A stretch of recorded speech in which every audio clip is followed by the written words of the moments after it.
started off this little mini-series by remarking that there have been concerted attempts by some relatively authoritative characters in the online guitar teaching community to knock the CAGED system and to put people off learning it. Now, if you've followed these lessons so far, I hope you can appreciate now that the CAGED system simply exists. If you tune a guitar to standard tuning, the layout of the notes on the fretboard just happens to line up with the patterns produced by the root notes of the 5 basic chord shapes C, A, G, E and D. This is a fact, and it would take a very blinkered person not to see it as a very usable fact for anyone learning to play guitar. All the issues surrounding the CAGED system come from the many different ways it has been taught and from it being applied to solving the wrong problems. To give you an analogy, supposing a bunch of guys started a campaign to convince everyone what a useless tool a hammer was. If you'd been happily using hammers to drive home nails for more than half your lifetime, then this would sound a bit strange to you. And you'd take a closer look. And sure enough, you spot that they've been trying to use a hammer to drive home screws. They've then gone on to realise that there's a much better tool for this job, called, well, let's just say the clue's in the name. So they then go round saying what a useless tool a hammer is, and that everyone should switch to using screwdrivers instead. And because these guys have a good reputation, a degree of authority established in the field, a significant number of people take them at their word. And you end up with this situation. Well, this is pretty much how I see things developing with the CAGED system at the moment. So, how should you go about learning the CAGED system?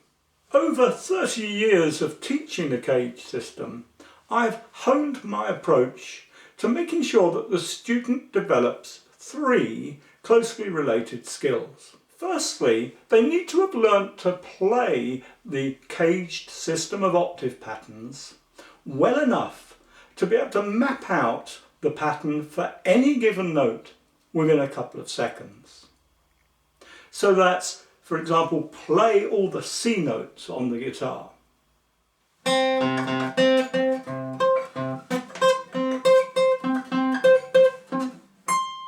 Or all the G sharps on the guitar.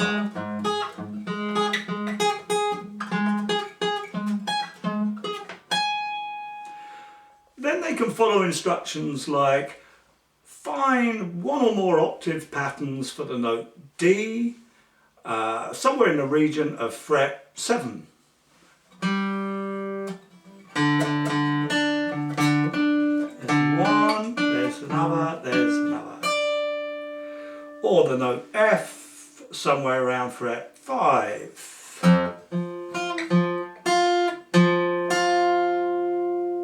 Or they can apply this backwards. Start by picking a note at random, then use the CAGED system to work out what that note is. Alright, so that's a B. And then to also find where the nearest octave patterns are in all directions. Within just a few minutes of this sort of work, the student usually finds suddenly and almost miraculously their perception of the layout of notes on the fretboard simplifying. The task of knowing the names of all the notes on the fretboard, so daunting to most newbie guitarists, suddenly becomes almost trivial with these easy drills. In the next lesson, I'll continue this overview of how to learn the CAGED system and describe the second of the 3 critical skills that go together to learn this system thoroughly.